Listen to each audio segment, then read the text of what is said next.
The abandoned infant's wails cut through the morning market like a blade.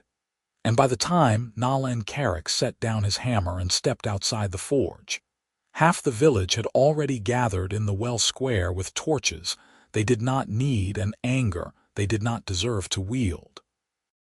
Someone had found the child on the church steps before dawn, wrapped in a threadbare blanket that spoke of poverty but not cruelty, and now the bundle passed from hand to hand like something contaminated. The baker's wife held it at arm's length. The cooper refused to touch it at all.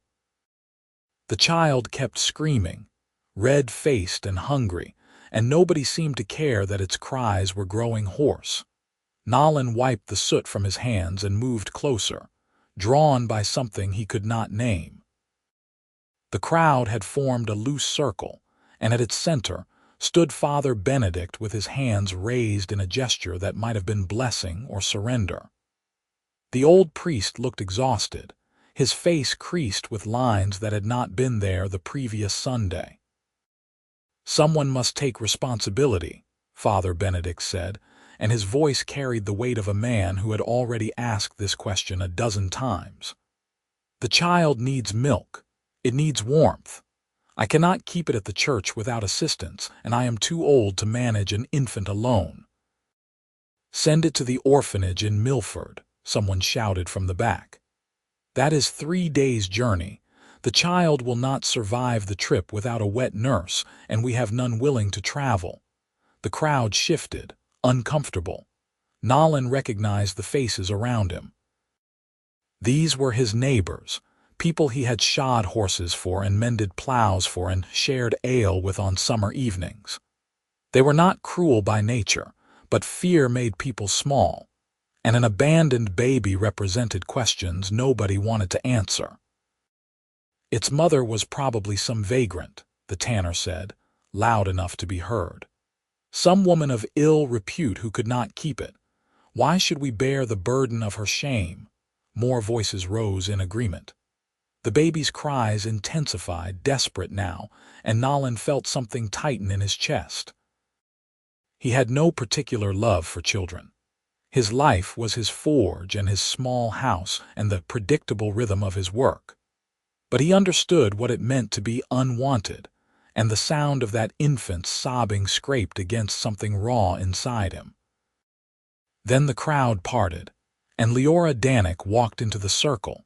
She was Orc, which meant she had lived in the village for 5 years and would still be called the Orc woman by half the people present. She stood perhaps a hand's breadth taller than Nolan himself, with green skin that caught the morning light and small tusks that curved gently from her lower jaw. Her hair was dark and braided down her back, and she wore a simple homespun dress that she had sewn herself because the seamstress charged her double. She worked in the fields during harvest season and kept a vegetable garden that produced more than she could eat alone. She sold the surplus at market, and people bought from her because her prices were fair, but they rarely looked her in the eye when they paid. Nolan had spoken to her perhaps a dozen times in 5 years. She had brought him a broken hoe blade once. He had repaired it and charged her half his usual fee because the damage was minor, and she had not tried to negotiate. She had thanked him and paid in full anyway, and he had thought about that for longer than seemed reasonable. Now she walked straight to the baker's wife and held out her arms. "Give me the child," Liora said. The baker's wife hesitated, then thrust the bundle at her as though relieved to be rid of it. Liora took the baby with a care that made the exchange look like a rescue, cradling it against her chest and adjusting the blanket with practiced ease. The infant's cries began to quiet almost immediately, responding to the steadiness of her hold. "You cannot keep it," Father Benedict said, but his tone lacked conviction. "Why not? You are not. It would not be appropriate. I have goat's milk. I have a home. I can keep a child alive." Liora's voice was calm, matter-of-fact. She looked down at the baby, whose cries had subsided to exhausted whimpers. "Nobody else here seems willing to try." "That baby does not belong here," the tanner said, stepping forward. His face was flushed, and Nolan could smell the beer on him from 3 paces away. "It is not ours to keep, and it certainly does not belong with you. The child belongs wherever someone will care for it," Liora said. She did not raise her voice, but something in her tone made the tanner stop. "It is human. You are human. If anyone should take responsibility, it should be one of you." Nobody moved. "But you will not, will you?" Liora continued. "You will stand here and shout about what should be done, and then you will go home and let this baby die because it is inconvenient. Because it is someone else's problem." "How dare you?" the tanner began, but Father Benedict cut him off. "Enough, Thomas. She is right, and you know it." The tanner's face went purple, but he stepped back. Liora adjusted her grip on the baby, and Nolan saw the way her fingers curved protectively around its small head. The infant had stopped crying entirely now, soothed by her warmth and the steady rhythm of her heartbeat. "This is madness," the cooper said. "You cannot let an orc raise a human child." "What will people say? What will it learn?" "It will learn to survive," Liora said, "which is more than it will do here." The crowd's murmur grew louder, angry now. Nolan saw the way they pressed closer, the way their hands clenched and their faces hardened. He had seen this before, the way fear curdled into rage when people felt their certainties threatened. He had kept his head down through worse confrontations, had told himself that staying neutral was the same as staying safe. But he looked at Liora standing alone in the center of the square, holding a baby that nobody else wanted, and he thought about the kind of man he had become. The kind of man who let others fight his battles, who built walls around himself and called it wisdom. He stepped forward. The crowd noticed. Conversations faltered. Nolan was not a leader, had never wanted to be, but he was a big man and his arms were thick from years at the forge. When he moved, people paid attention. "Let her take the child," he said. Father Benedict blinked. "Nolan, you heard her. She has milk and a home. The baby needs both, unless someone else is volunteering." He looked around the square, meeting eyes that quickly looked away. "No, then the matter is settled. You cannot be serious," the tanner said. "An orc raising a human baby, it is unnatural. What is unnatural is letting an infant starve because we are too frightened to do the right thing." Nolan kept his voice level, but he positioned himself between Liora and the crowd. "She is offering help. We should be grateful. We should be vigilant," the cooper said. "How do we know she will not harm it?" "Orcs are careful," Nolan said, and his tone dropped to something colder. "Finish that sentence and we will have a different kind of problem." The cooper's mouth snapped shut. Nolan had never threatened anyone in his life, but the capacity for violence lived in his shoulders and his scarred knuckles, and sometimes the potential was enough. Father Benedict cleared his throat. "The child does need immediate care, perhaps a temporary arrangement, until we can make other provisions." "Temporary or permanent, it makes no difference to me," Liora said, "but I will not hand this baby to anyone who does not want it. If you find someone willing to love it, we can discuss. Until then, it stays with me." She turned and walked away before anyone could argue further.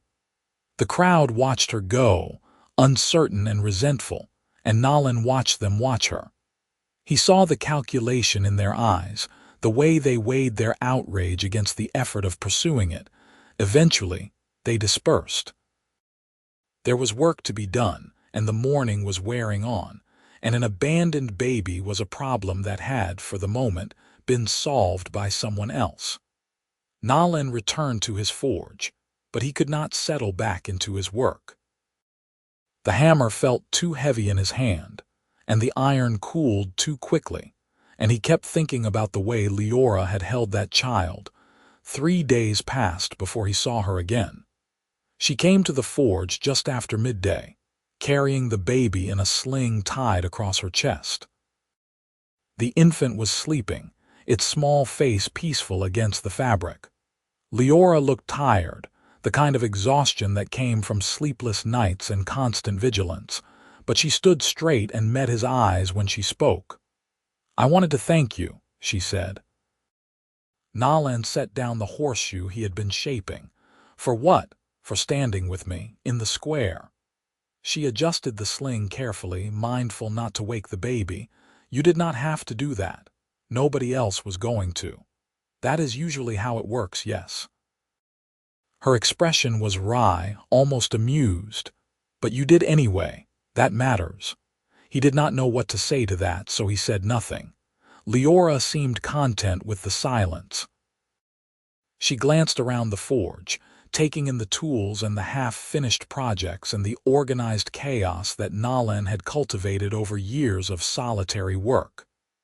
"You need something repaired?" he asked finally. "No, I just wanted.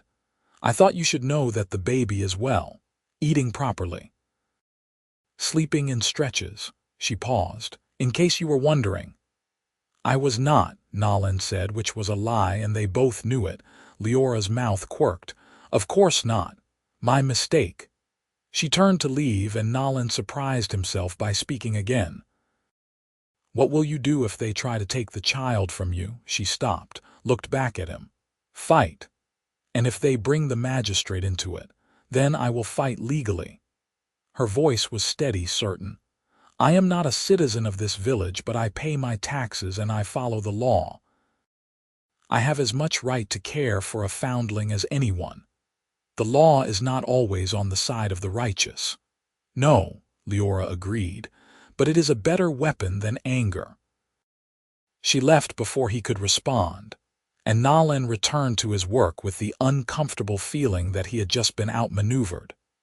He tried to focus on the iron, on the heat and the rhythm and the familiar burn of exertion, but his mind kept wandering to the orc woman and the baby she had claimed. Over the following weeks, the village settled into an uneasy truce.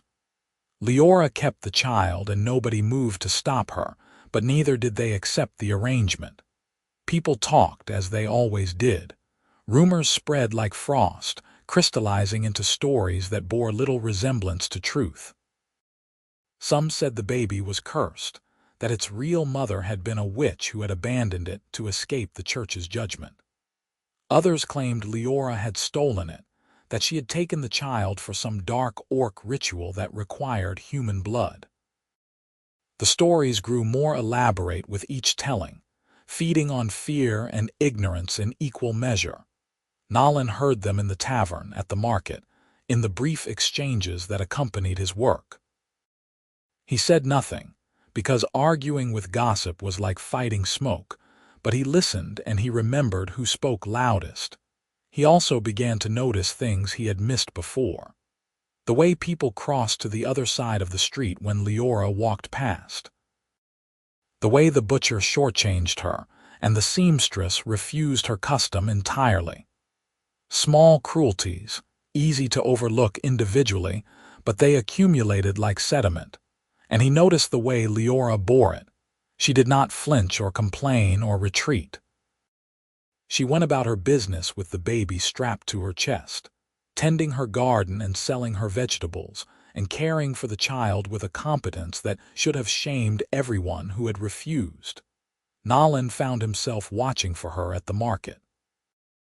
Not obviously, not in a way that would invite comment, but he was aware of her presence in a way he had not been before. He saw the way she checked the baby constantly, the way her hand curved protectively over its back even when it slept. He saw the exhaustion in the set of her shoulders and the determination in her jaw. One morning, he arrived at the market to find a small crowd gathered around her stall. The mood was tense, and Nolan quickened his pace, alarm prickling the back of his neck. The tanner was there, along with the cooper and several others. They had formed a loose half-circle around Liora's table, blocking customers from approaching. The baby was awake in its sling, fussing but not yet crying. "You have no right to keep it," the tanner was saying as Nolan drew close enough to hear. "It is not yours. It is not your kind." "The child is human," Liora said calmly. "I am aware." "Then you should also be aware that a human child needs to be raised by humans, to learn human ways. You cannot provide that. I can provide food and shelter and care. That seems more important than philosophical instruction. Do not be clever with me, orc." The tanner's face was flushed, his hands curled into fists. "You are not wanted here. Neither is that baby." "The baby has done nothing to earn your hatred," Liora said, and for the first time Nolan heard anger beneath her composure. "It is innocent, helpless, and you would rather see it dead than in my care." "That is not, it is exactly what you would prefer. You made that clear in the square." Leora's eyes were hard, her tusks catching the light as she spoke. "You had your chance to take responsibility. You refused. Now you will have to live with the choice you made." The tanner lunged forward, and Nolan moved without thinking. He caught the man's arm mid-swing, his grip iron-hard and unyielding. The tanner tried to pull free and failed, his face going from red to white as Nolan's fingers tightened. "That is enough," Nolan said quietly.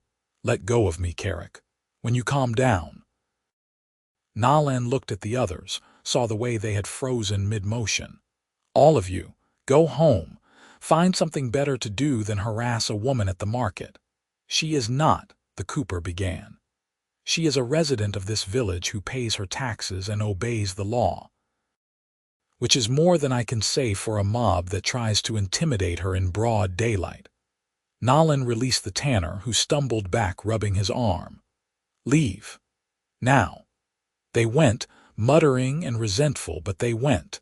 Nolan watched until they disappeared into the market crowd, then turned to Liora. She was watching him with an expression he could not read. "You keep doing that," she said. "Doing what? Defending me. I did not ask for your protection." "I know." "Then why?" Nolan considered the question. He could offer easy answers, talk about duty or decency or the basic requirements of civilized behavior. But Leora's eyes were too sharp for comfortable lies, and he found he did not want to lie to her anyway. "Because it is the right thing to do," he said finally, "and because nobody else will." "And that matters to you. What is right? It should matter to everyone." Liora studied him for a long moment, and Nolan had the unsettling sense that she was seeing past his words to something deeper. The baby chose that moment to start crying in earnest, and she shifted her attention immediately, adjusting the sling and murmuring soft reassurances. "I need to feed her," she said, the baby. "I have been calling her Win." It seemed appropriate. Liora glanced at him. "Temporary, of course, until her real family is found. And if they are not found, then I suppose Win will do permanently." She gathered her unsold vegetables and left, and Nolan stood in the market feeling as though something significant had just happened, though he could not say exactly what. The harassment did not stop, but it became more careful. People still talked, still glared, still went out of their way to make Leora's life difficult. But they stopped confronting her directly when Nolan was nearby, and word spread that the blacksmith had appointed himself her unlikely defender. Nolan did not think of it as appointment. He simply continued to do what seemed necessary, which meant stepping in when people overstepped and making his position clear when questions arose. He was not a man given to grand gestures or passionate speeches, but his presence carried weight, and he learned to use it strategically. He also began to visit Leora's cottage. It started practically enough. He brought her a kettle she had mentioned needing. The metal worked smooth and the handle wrapped in leather for comfort. She accepted it with surprise and invited him in for tea, and he found himself sitting at her small table while Win dozed in a cradle by the fire. The cottage was simple but well kept, everything in its place and carefully maintained.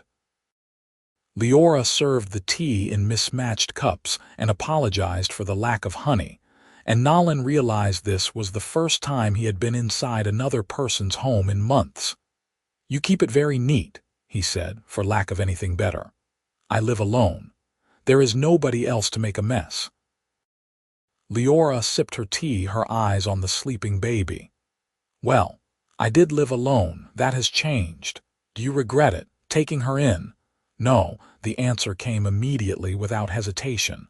"She needed someone. I was there. It is as simple as that. The village does not see it as simple. The village sees what it wants to see." Liora set down her cup. "They look at me and see orc first, person second, if they see person at all. I cannot change that, so I do not try." "You could leave," Nolan said. "Go somewhere less hostile." "I could, but why should I? I have built a life here. I have a home and work and a garden that produces more every year. I will not be driven out because people are uncomfortable." There was a strength in her that Nolan admired, a refusal to bend that had nothing to do with stubbornness and everything to do with dignity. He thought about his own life, the way he had carved out a small, safe corner and defended it by staying invisible. Liora's approach was the opposite. She made herself seen and dared the world to look away. "Why did you come here?" he asked. "To this village, I mean." "The land was cheap. The work was available. It seemed as good a place as any." She paused. "I did not expect to stay this long, but inertia is a powerful thing. And now you have a baby." "Now I have Win," Liora agreed. A smile touched her mouth, small but genuine, which makes leaving even less likely. "She will need stability, familiar faces, a place to grow up, even if that place hates her guardian, especially then. Running teaches her that hate wins. Staying teaches her that she belongs as much as anyone." Wind stirred in her cradle, making small, fussy sounds. Liora rose immediately, lifting the baby with practiced ease and settling back at the table with her. Nolan watched the way she cradled the child, the tenderness in her touch, and felt something shift in his chest. "You are good with her," he said. "I am adequate. There is a difference." "I have seen adequate. This is more than that." Liora looked at him, and for a moment her guard dropped. "I am terrified every day that I will do something wrong, that I will fail her. But she deserves someone who tries, even if they are scared." The honesty in her voice caught Nolan off guard. He was not used to people admitting fear, especially not with such directness. It made him want to offer reassurance, though he had no idea if his words would carry any weight. "You have kept her alive and healthy. That is not nothing. It is the minimum." Which is still more than anyone else was willing to give. They sat in silence for a while, sipping tea and watching the fire burn low. Wind fell back asleep in Liora's arms, her small face peaceful and impossibly fragile. Nolan thought about the village, about the people who would rather see this child dead than cared for by an orc, and he felt a shame that was not quite his own but that he carried anyway. "If you need help," he said finally, "with Win or anything else, you can ask me." Liora raised an eyebrow. "Why would you offer that?" "Because you should not have to manage alone." "I have managed alone for 5 years." "Yes," Nolan said, "but you do not have to anymore." Something in Liora's expression softened, and she nodded once. It was not effusive or dramatic, but Nolan understood it as acceptance. He finished his tea and took his leave, stepping out into the cool evening air with the feeling that he had just crossed some invisible threshold. The visits became regular after that. Nolan would stop by once or twice a week, usually in the evenings after the forge had cooled. He brought things he thought Liora might need. A better knife for cutting vegetables, a set of wooden spoons he had carved during slow afternoons, a blanket thick enough to keep Win warm through the coming winter. Liora accepted the gifts with a grace that suggested she understood what they represented. Not pity or condescension, but partnership. A quiet acknowledgement that she did not have to carry every burden alone. In return, she fed him. Simple meals, usually, but prepared with a care that made them feel substantial. Stew thick with vegetables from her garden, bread she had learned to bake in a small stone oven behind the cottage. Once, a roasted chicken that must have cost more than she could easily afford, though she waved off his protests. "You have given me more than enough," she said. "Let me return the favor." They talked while they ate, conversations that meandered from practical matters to more personal territory.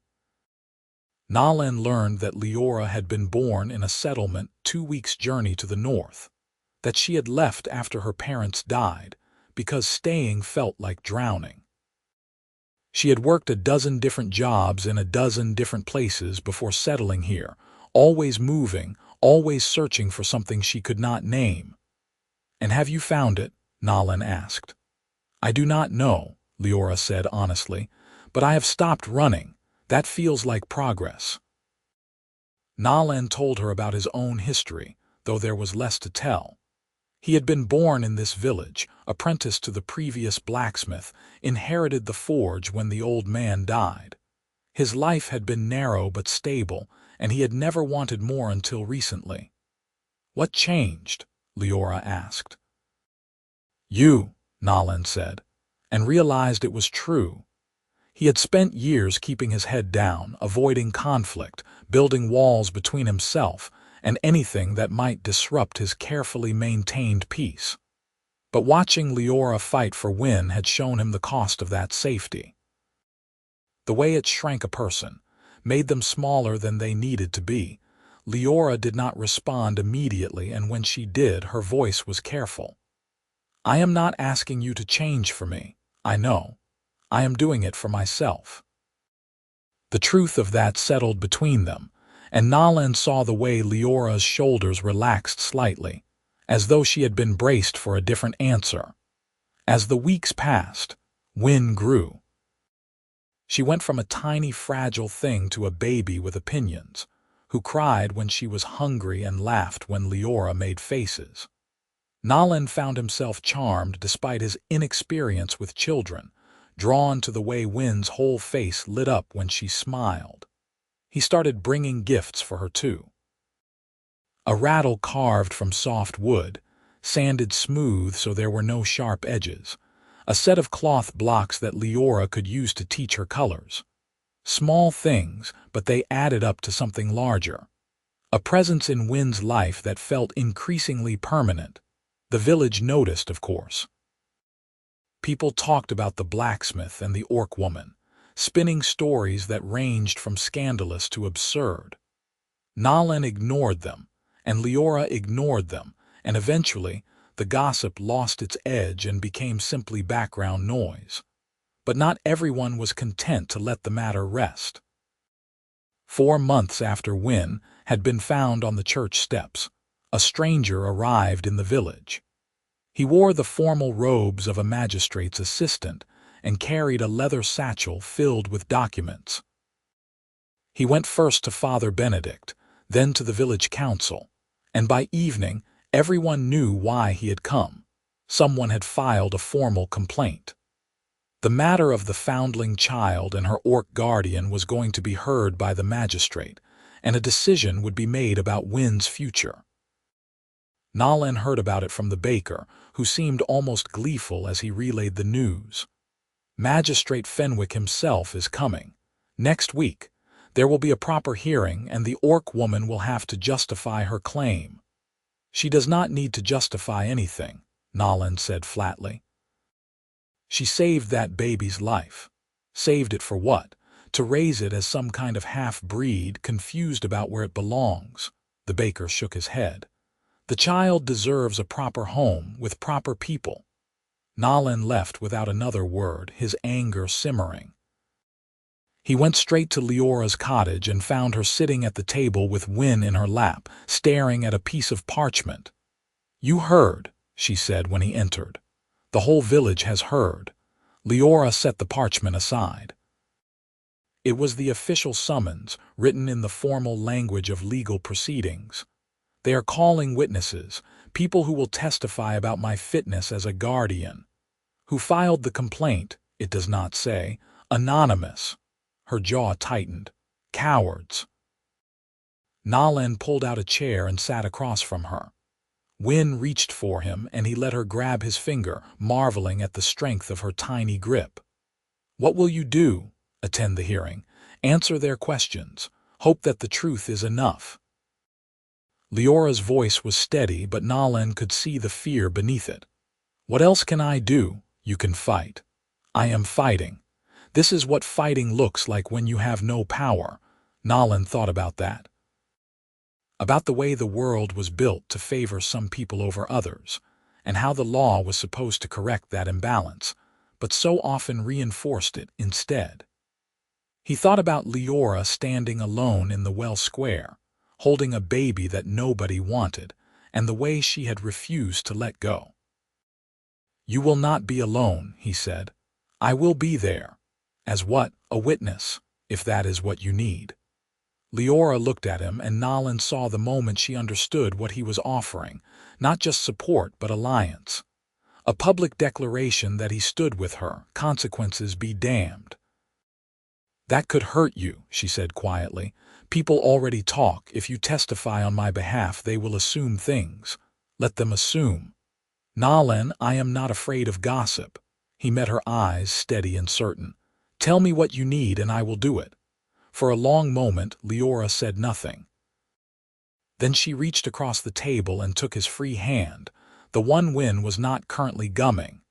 Her grip was warm and strong, and Nolan felt the weight of it settle into his bones. Thank you, she said, and the words carried more than gratitude.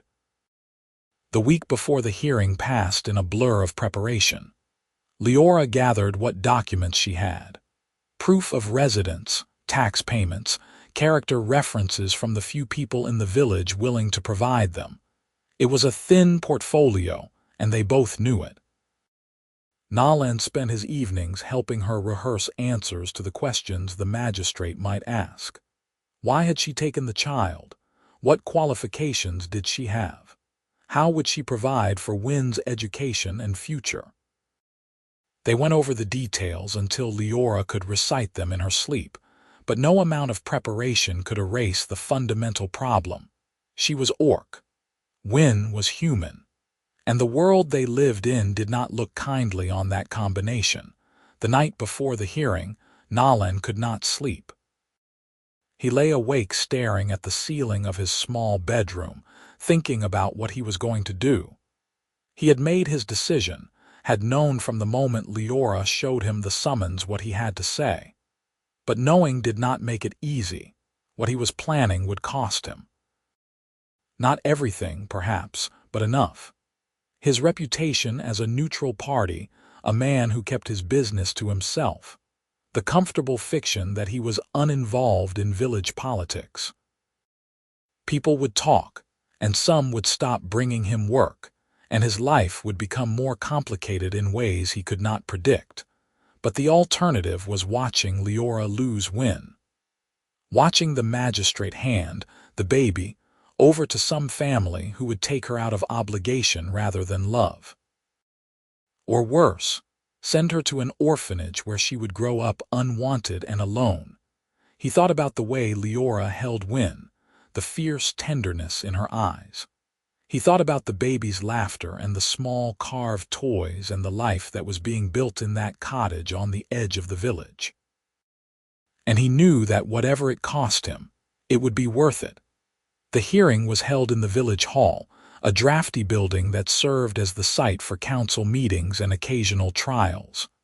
By the time Nolan arrived, the benches were already full.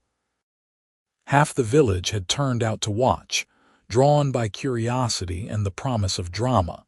Magistrate Fenwick sat at the front behind a heavy wooden table, his face grave and his eyes sharp. He was an older man, gray-haired and thin, with the kind of presence that demanded respect without needing to ask for it. Beside him sat his assistant, the young man who had delivered the summons, along with a clerk who would record the proceedings. Liora sat alone on a bench to the left, Win in her arms. The baby was unusually quiet, as though she sensed the tension in the room. Nolan caught Leora's eye as he entered, and she gave him a small nod that he returned. He took a seat near the back and waited. Magistrate Fenwick called the hearing to order with a sharp rap of his gavel. "We are here to determine the matter of the foundling child discovered on the steps of this village church 4 months prior. Specifically, to assess the suitability of the current guardian, one Liora Danik, and to make a decision regarding the child's permanent placement." He gestured to his assistant, who stood and read the formal complaint. It was a dry recitation of facts, most of them accurate, but framed in language designed to make Liora sound irresponsible at best and dangerous at worst. The assistant mentioned her orcish heritage 3 times, always in a tone that suggested it was inherently disqualifying. When he finished, Magistrate Fenwick turned to Liora. "Miss Danik, you have been caring for this child since it was found. Is that correct?" "Yes, sir." Leora's voice was calm, controlled. "And you took the child without any formal approval or oversight?" "I took the child because nobody else would. It was crying and hungry, and the alternative was letting it die." A murmur ran through the crowd. Magistrate Fenwick raised a hand for silence. "Your intentions may have been good, but intention is not the same as capability. Can you provide for this child's needs? Not just physical, but educational, social, spiritual." "I can provide everything any parent provides. Food, shelter, love. As for education, I will teach her what I know and find others to teach her what I do not. She will not lack for anything." "Except a human family," the assistant interjected. "Except the ability to grow up among her own kind, learning the ways of her people." Leora's jaw tightened, but her voice remained steady. "She is 4 months old. She does not have a people yet. She has me." Magistrate Fenwick made a note on the parchment in front of him. "The court will now hear testimony from witnesses. We will begin with those who oppose Miss Danik's guardianship." The tanner stood first, eager and righteous. He spoke at length about Leora's unsuitability, painting a picture of an orc woman who was secretive and strange, who kept to herself, and could not possibly understand the needs of a human child. He was followed by the cooper, who echoed the same sentiments in slightly different words, and then by a woman Nolan did not recognize who claimed to have seen Liora speaking harshly to the baby. It was a lie, and an obvious one, but nobody challenged it. The testimony piled up like stones, building a wall between Liora and any hope of keeping Win. Then Father Benedict was called.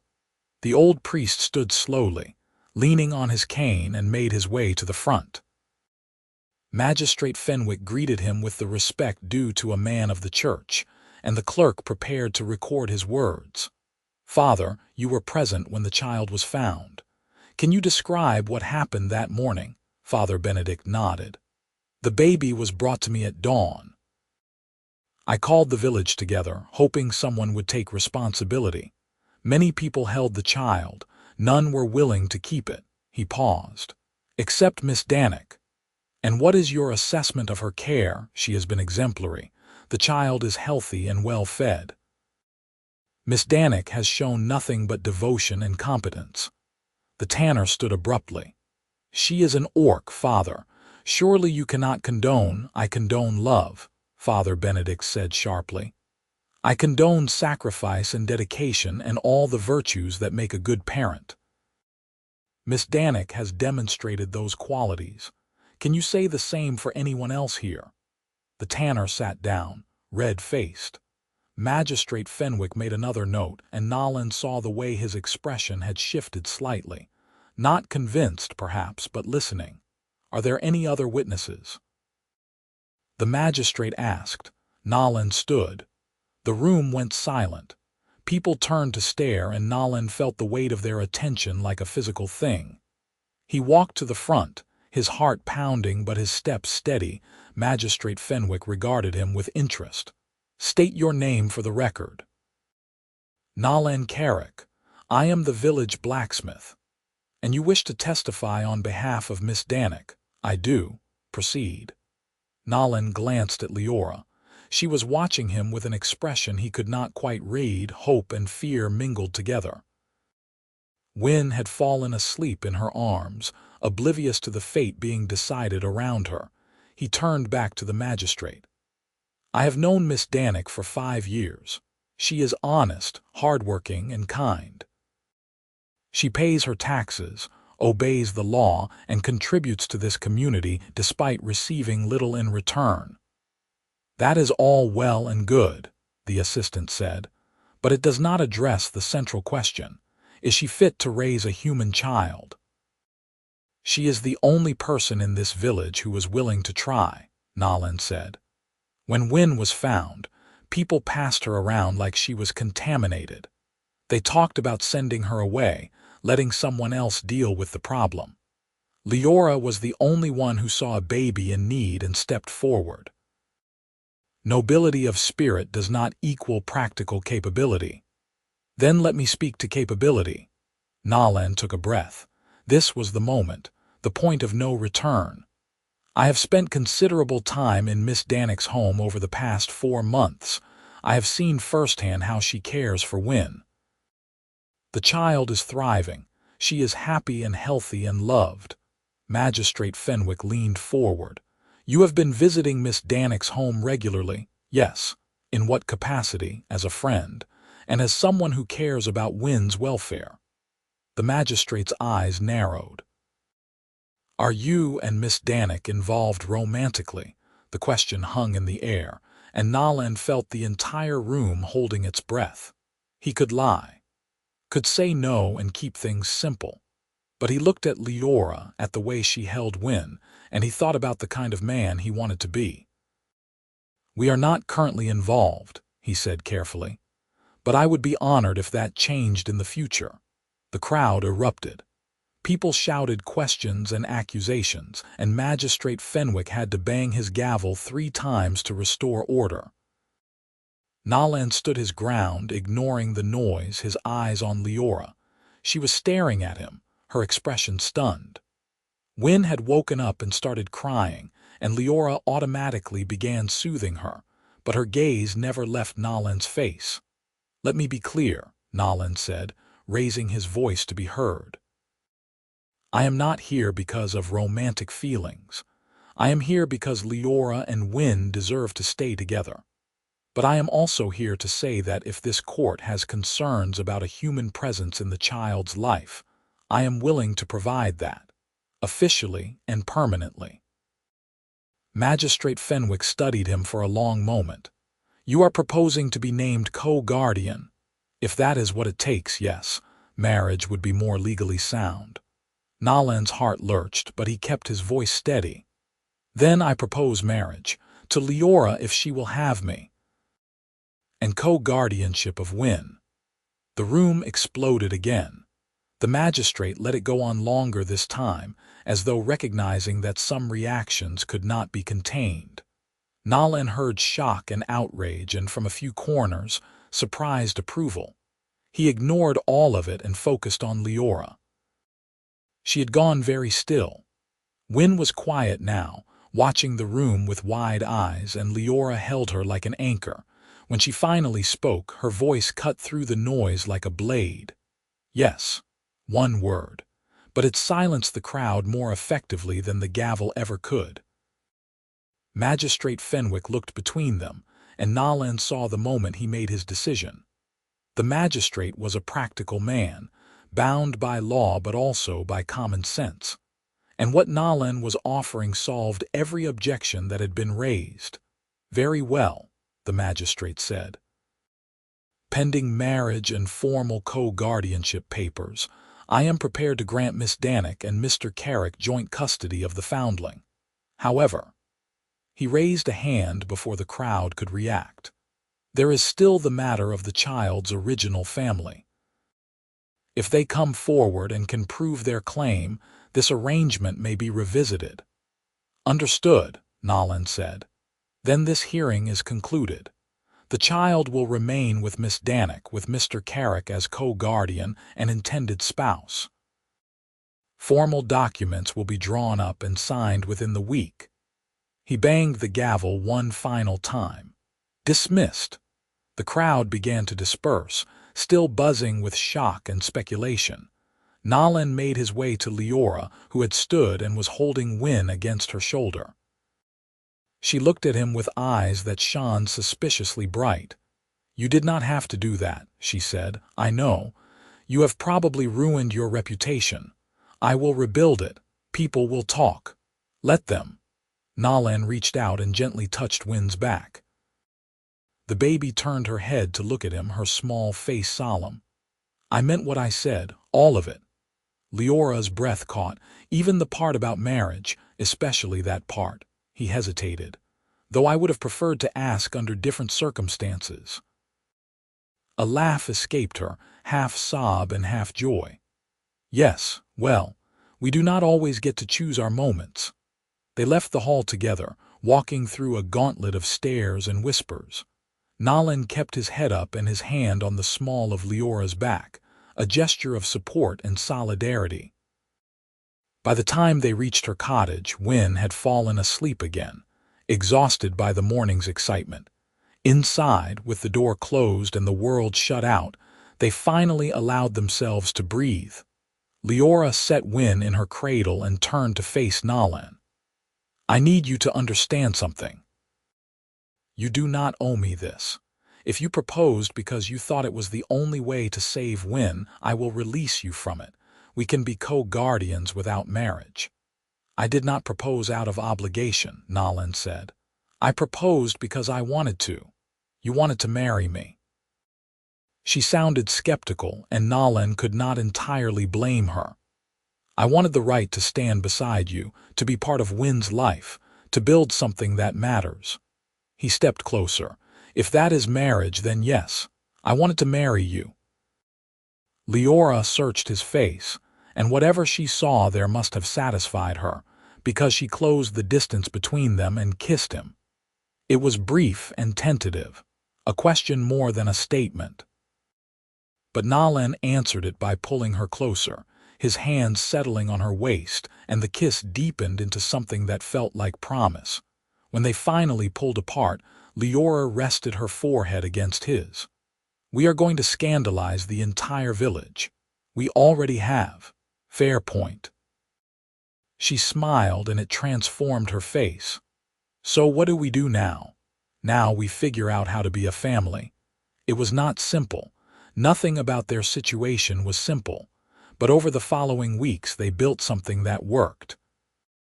Nolan moved into the cottage, bringing his few belongings and the promise to expand the building come spring. The space was cramped with 3 of them, but it felt full rather than crowded. Alive in a way Nolan's solitary house never had. They drew up the formal papers, signing their names in front of witnesses and making it legal. Wynne was officially theirs, joint guardianship recognized by the magistrate and recorded in the village records.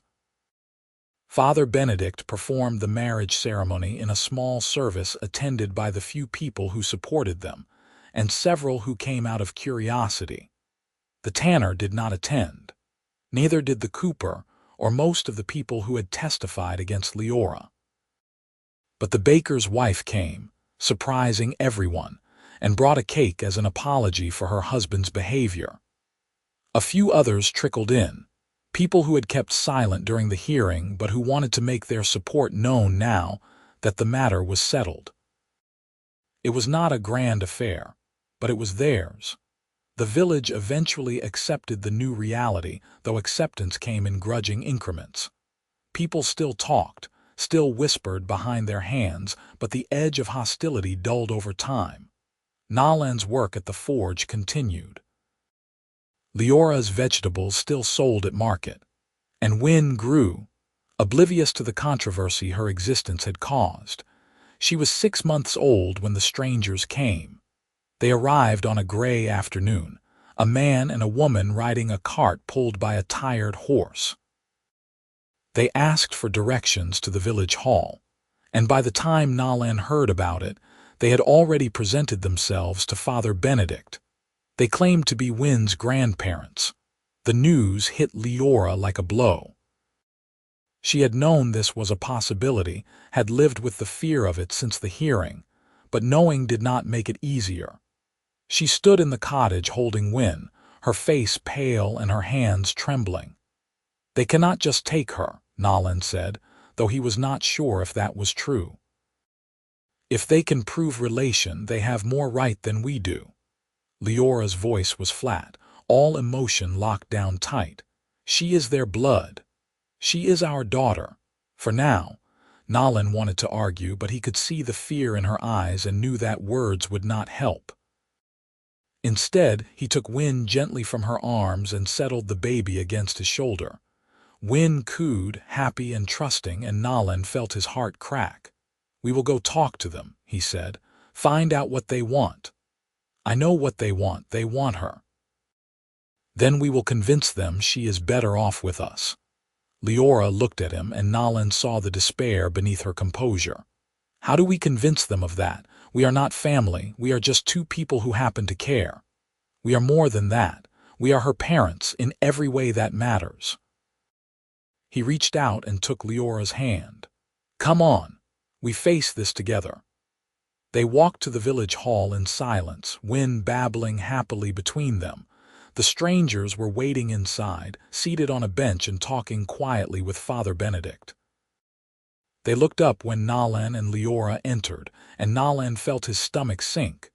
The resemblance was unmistakable. The woman had Wynn's eyes, the same shape and color. The man had her nose, the small upturned tip that made the baby look perpetually curious. These were her grandparents. There was no question. Father Benedict made introductions. The couple's names were Garrett and Elise, and they had traveled from a village 2 days south. They looked worn and sad, grief etched into every line of their faces. "We heard about the baby," Garrett said. His voice was rough, weighted with emotion. "We heard someone had found a child here, abandoned. We had to come see." "You think it is your grandchild," Liora said. Elise nodded, tears welling. "Our daughter. She made mistakes, got involved with a man who was not good for her. When she became pregnant, he left. She tried to manage, but she was young and scared, and after the baby came." Her voice broke. "She left it here and disappeared. We have been searching for her for months." "And you want Wynn back," Nolan said. "Wynn." Garrett looked at the baby in Nolan's arms, and his expression crumpled. "You named her. She needed a name." Leora's voice was controlled, but Nolan could hear the strain beneath it. "We have been caring for her since she was found. She is healthy and happy. We can see that." Elise wiped her eyes. "And we are grateful, truly, but she is our blood, our family. We have to take her home." The words fell like stones. Nolan looked at Liora and saw the moment her last hope died. She had known this was coming, had prepared herself as much as anyone could, but preparation did not equal readiness. "Can we see her?" Garrett asked softly. "Just hold her for a moment." Nolan wanted to refuse. Wanted to walk out of the hall and take Wynn somewhere these people could never find her. But he looked at their faces, at the naked grief there, and knew he could not. He handed Wynn to Elise. The older woman took the baby carefully, cradling her with the kind of expertise that came from years of experience. Wynn looked up at her, curious but not afraid, and reached out to touch Elise's face. Garrett moved closer, and together they stood holding their grandchild, tears streaming down both their faces. "She looks like our daughter," Garrett said. "Same eyes, same little mouth." Elise nodded, unable to speak.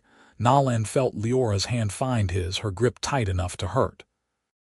They watched in silence as the couple reunited with the baby they had thought lost forever, and Nolan understood that they had already lost.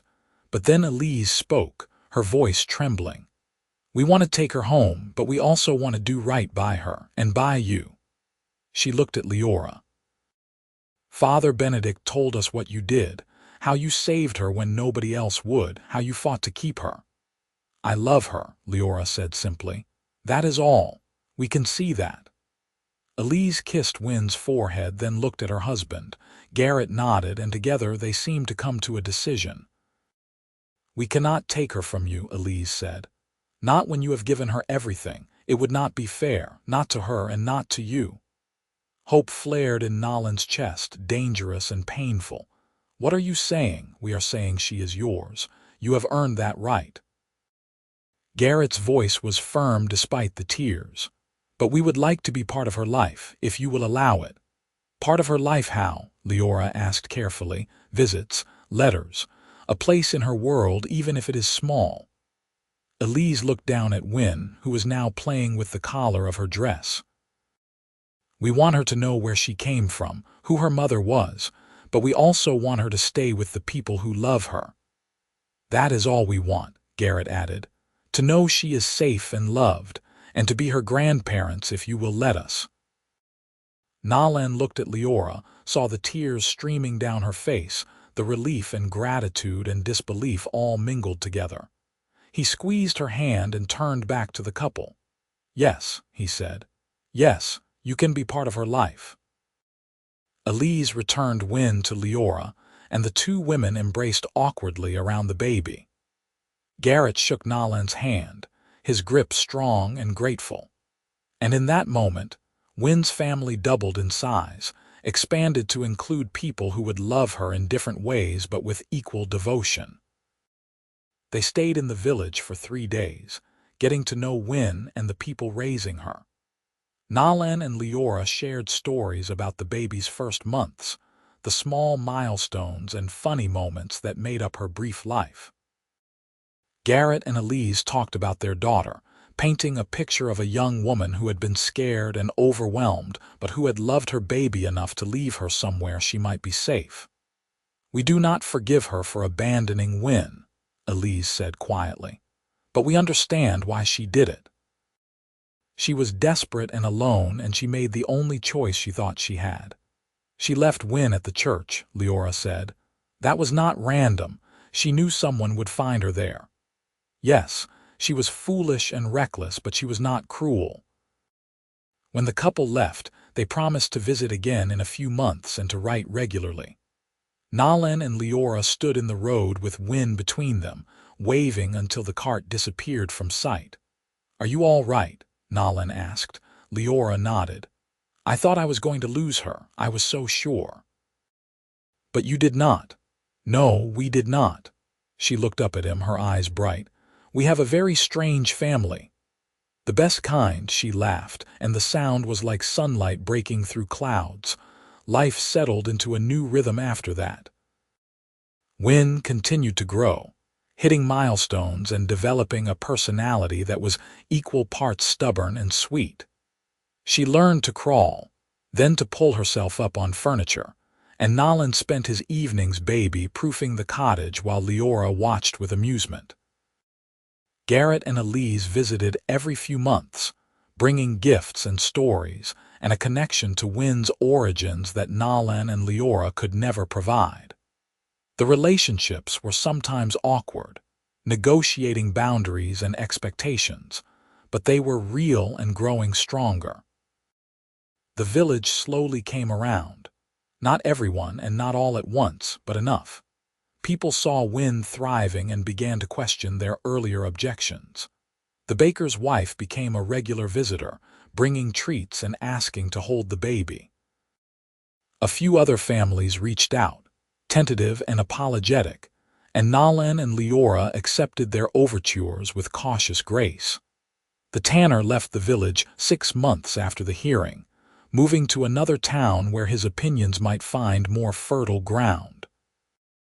The cooper stayed but kept his distance, and Nolan was content to let that particular relationship wither. Spring came, and Nolan expanded the cottage as promised. He added a second room, large enough for Win to grow into, with windows that let in the morning light. Liora planted a new section of garden, vegetables and flowers mixed together in a riot of color. They worked side by side, building a life that was messy and imperfect, and theirs. One evening, as the sun set and Win played on a blanket in the grass, Liora turned to Nolan with a thoughtful expression. "I have been thinking," she said. "About what? About how we got here. All the things that had to happen for this to work." She gestured at the cottage, at Win, at the garden stretching out before them. "It should not have been this hard." "No," Nolan agreed, "but it was worth it." "Yes, it was." She leaned against him, and he wrapped an arm around her shoulders. "I fell for you, you know. Somewhere in the middle of all the chaos. I did not plan to, but I did." Nolan kissed the top of her head. "I know. You knew, I hoped," he smiled. "And I fell for you too, probably earlier than I should admit." They sat in comfortable silence, watching Win discover a butterfly and shriek with delight. The baby lurched forward on unsteady legs, chasing the insect with single-minded determination. She fell twice but got back up each time undeterred. "She is going to be a handful," Liora said. "She already is. Good. The world needs more people who refuse to give up." Nolan thought about that, about the way Liora had held Win in the well square and refused to let go. About the way she had fought for a child that was not hers by blood but was hers in every other way. About the strength it took to stand against a hostile world and claim space anyway. "The world needs more people like you," he said. Liora smiled and kissed him, soft and sure. Win noticed and crawled over, demanding attention, and they pulled her into their embrace. The three of them sat in the grass as the sun sank lower, painting the sky in shades of gold and pink. Months turned into a year, and Win's first birthday arrived with surprising speed. They celebrated with a small gathering, inviting the people who had supported them and a few who had come around. Garrett and Elise traveled up for the occasion, bringing a carved wooden horse that Win immediately claimed as her favorite toy. Father Benedict attended and offered a blessing that was heartfelt and moving. The baker's wife brought a cake, decorated with clumsy frosting flowers. A handful of neighbors came with gifts and well wishes, and the cottage overflowed with warmth and noise. Win sat in the center of it all, covered in cake and delighted by the attention. She had grown into a bright, curious child with a laugh that could light up a room. She called Liora Mama and Nolan Papa in a babbling approximation, and every time she did, Nolan felt his heart expand. The party wound down as evening approached and guests began to leave. Garrett and Elise lingered, helping clean up and reluctant to say goodbye. "She is thriving," Garrett said, watching Win play with her new toys. "You have done an amazing job." "We have had help," Liora said, glancing at him. "Still, she is lucky to have you." "We are the lucky ones," Nolan said, and meant it. After everyone left, Nolan and Liora put Win to bed. The baby fought sleep as always, fussing and reaching for her toys, but eventually, exhaustion won. She fell asleep mid-protest, her small hand curled around Nolan's finger. He stood over her cradle for a long moment, marveling at the miracle of her existence. This child who had been unwanted, unloved, left to die on cold stone steps. This child who was now the center of their world, adored and protected and cherished. Liora came to stand beside him, slipping her hand into his. "Do you ever think about what would have happened if I had not taken her that day? Every time I look at her, she would have died, or been sent away. Either way, we would not have her. But you did take her, and we do have her." Nolan pulled Liora close. "That is what matters." They left Win sleeping and retreated to their own room. The cottage was quiet, peaceful in the way only a home filled with love could be.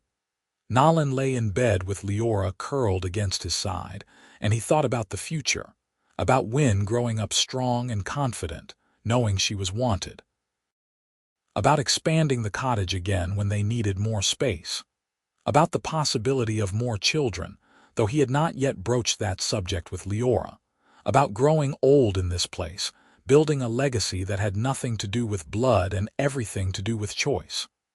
"Are you happy?" Liora asked, her voice soft in the darkness.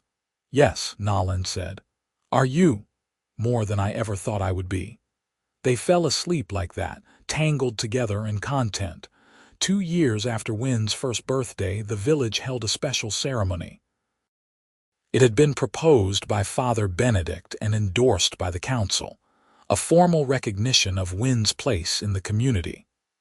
The baby, who had been unwanted, was now being publicly claimed, her belonging affirmed by the very people who had once tried to turn her away.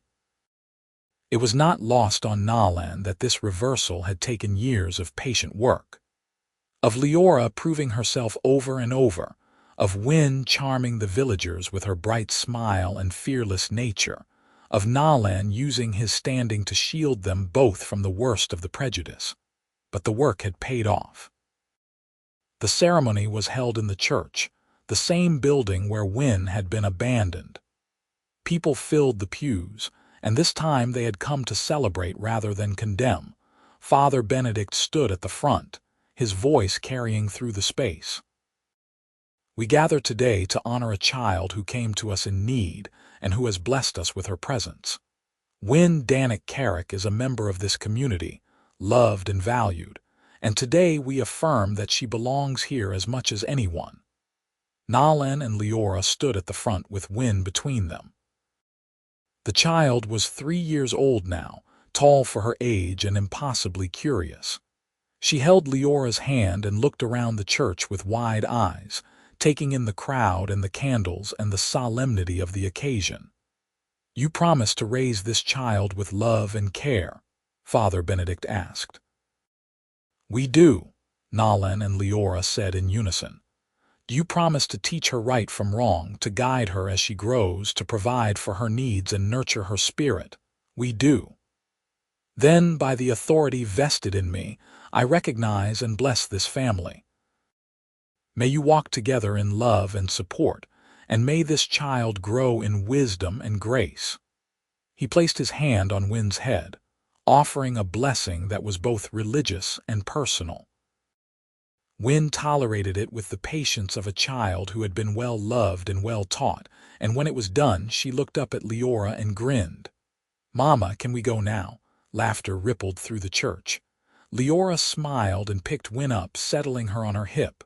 "Soon, little one, soon." The congregation stood and applauded, and Nolan felt the weight of their approval settle around his shoulders. It was not universal. There were still people who disapproved, who would always see Liora as other and Wynne's upbringing as suspect. But they were outnumbered now, and their voices carried less weight. After the ceremony, there was a reception in the village hall. People brought food and drink, and children ran underfoot while adults talked and laughed. Wynne played with the other children, her green-skinned mother and human father watching from the sidelines. Garrett and Elise had made the journey again, and they sat with Nolan and Liora, sharing stories and making plans for future visits.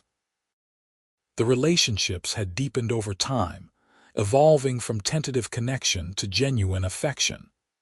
Wynne called them Nana and Papa Garrett, and they doted on her with the kind of love that only grandparents could provide. "She is so much like our daughter," Elise said, watching Wynne climb on a chair to reach a plate of cookies. "Fearless and stubborn." "Is that where she gets it?" Liora asked with a smile. "I thought it was just her nature." "Nature and nurture both, I suspect." Garrett chuckled as Wynne successfully claimed her prize and ran off to share with another child. "She is going to be a force when she grows up." "She already is," Nolan said. The party continued into the evening, and by the time it ended, Win was asleep on Nolan's shoulder, exhausted from a day of attention and excitement. They walked home under a sky full of stars, Liora humming softly and Nolan cradling their daughter. "Today was good," Liora said. "It was." "Do you think it will last?" "The acceptance. I think we have proven ourselves, and I think Win will continue to prove herself as she grows. People fear what they do not understand, but they are starting to understand." Liora nodded, thoughtful. "I never imagined this when I took her from the baker's wife. I thought I was just saving a baby. I did not realize I was building a family." The best things are rarely planned. They reached the cottage and put Win to bed, tucking her in with the carved horse and a blanket Elise had made. The child stirred but did not wake, secure in the knowledge that she was safe and loved. Nolan and Liora stood in the doorway, watching her sleep, and Nolan thought about the journey that had brought them here. The shouting mob in the well square, the hearing that could have gone so differently. The moment he had stood before the magistrate and claimed his place in this unlikely family. "I would do it all again," he said. "Do what again? Everything. The hearing, the scrutiny, the cost, all of it, for this." Liora leaned her head on his shoulder. "So would I." They closed the door and left Win to her dreams. The years that followed were not without challenge, but they were rich with love. Win grew into a bright, headstrong child who asked endless questions and made friends with everyone she met. She learned to read from Father Benedict, and to tend the garden from Liora, and to work metal from Nolan, who set up a small forge in the back of the cottage for projects they could share.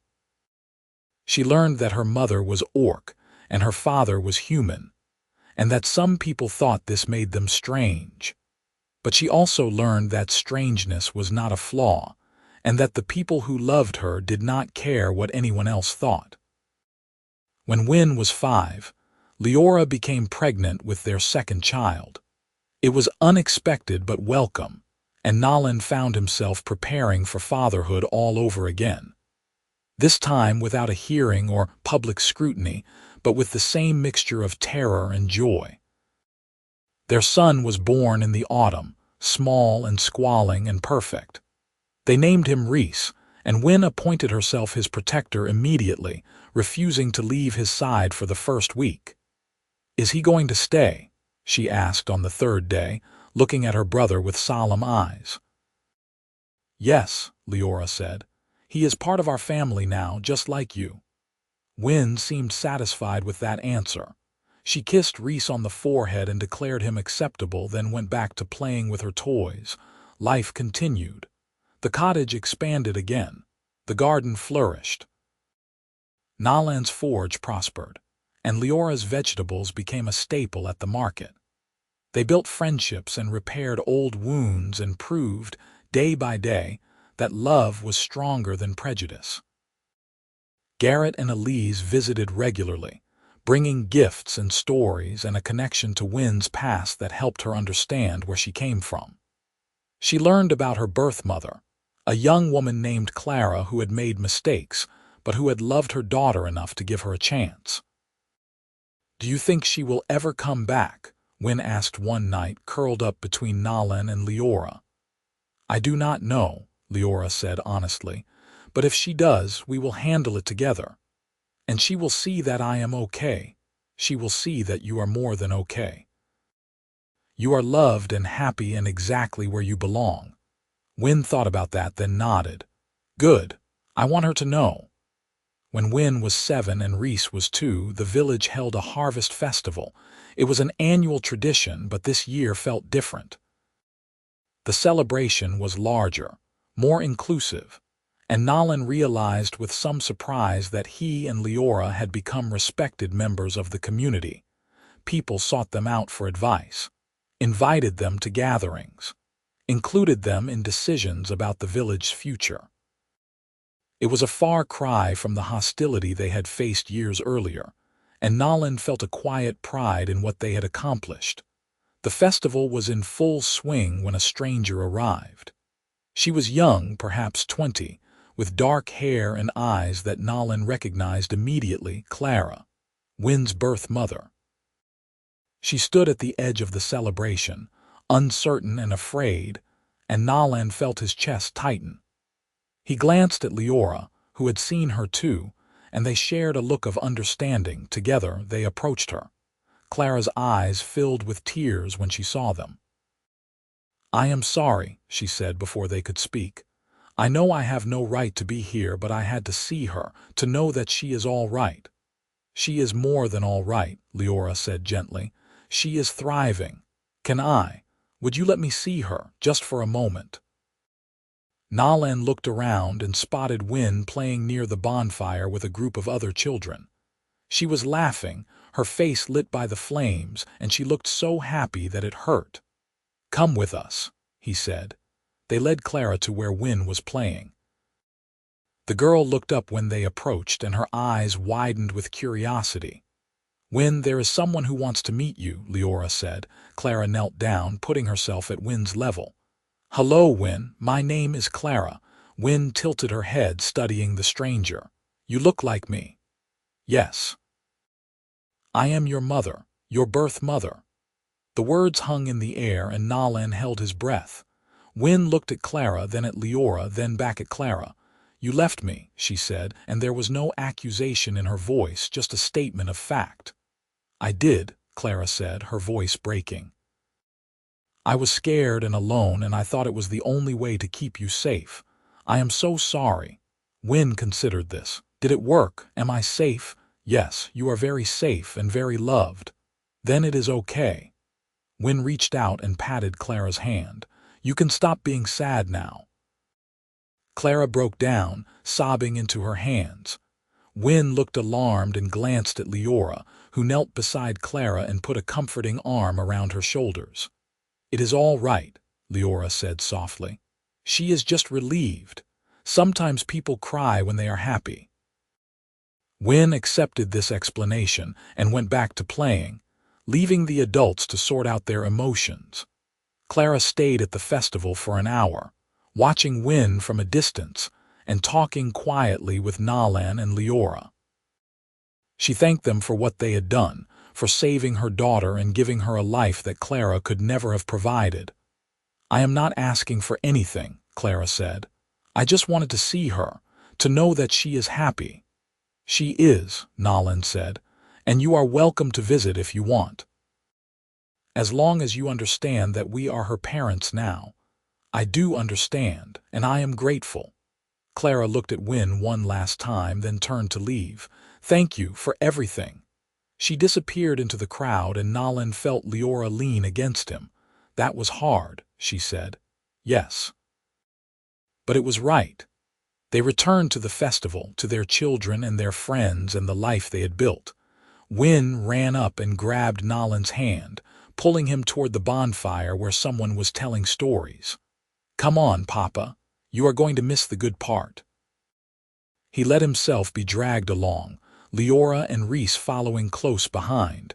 The fire crackled and the stars emerged overhead, and Nolan looked around at the people gathered there.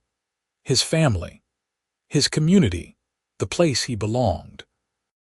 Years later, when Wynn was grown and had children of her own, she would tell them the story of how she came to be part of their family.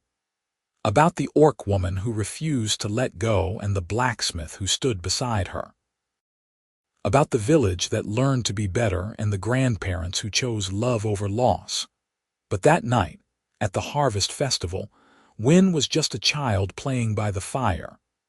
And Nolan was just a man watching his daughter laugh, grateful for every choice that had led him here. Liora squeezed his hand and he squeezed back. Reese fell asleep against his shoulder. The night stretched out before them, full of possibility and promise. They had fought for this. For the right to be a family, to love without permission, to build something that mattered despite the world's objections. And they had won, not perfectly, not without cost, but they had won. And as the fire burned low and the stars wheeled overhead, Nolan thought about the baby who had been abandoned on church steps and the orc woman who had refused to let her go. He thought about the family they had become and the future they would build together. He thought about belonging and how it was not something given but something claimed. And he knew with a certainty that settled deep in his bones that they would be all right, all of them, together.